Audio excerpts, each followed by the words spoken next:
ของเขาจะประสานงานมาตรฐานกับเข้าสู่การรับชมข่าวกันต่อและอย่างนี้จะพาท่านผู้ชมไปเบิ่งกันที่วัดสะพายธงโพไส้จัดพิธีสมมาคารวะพระเถราอาจารย์และสูตรศักดิ์บางสกุลถวายบูชาอดีตพระเถราอาจารย์ภายในสะพายเนื่องในโอกาสบุญปีใหม่ลาวพศ2569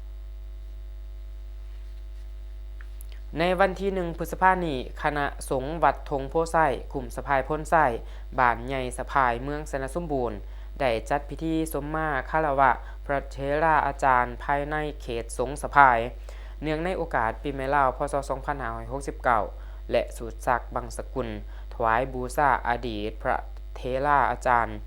ภายในเขตสงฆ์สะพายที่ได้มรณภาพโดยมีพระอาจารย์บัวแก้วแก้ววงศากรรมการองค์การพุทธศาสนาสัมพันธ์ลาวแขวงห้องประธานองค์การพุทธศาสนาสัมพันธ์ลาวเมือง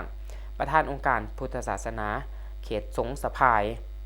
พระอาจารย์ธนุท่องแก้วอุดรกรรมการองค์การพุทธศาสนาสัมพันธ์ลาวเมืองสนสมบูรณ์ห้องประธานองค์การพุทธศาสนาเขตสงฆ์สะพายมีพระเถรานุเถระพร้อมด้วยองค์การจัดตั้งบาทและพ่อแม่ประชาชนภายในบ้านใหญ่สะพายเขาห่วมซึ่งการสมมาคารวะพระเถราอาจารย์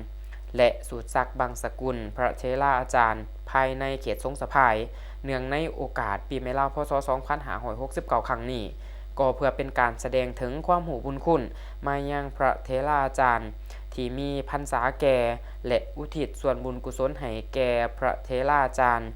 ที่มรณภาพไปแล้วให้ได้รับอานิสงส์ผลบุญ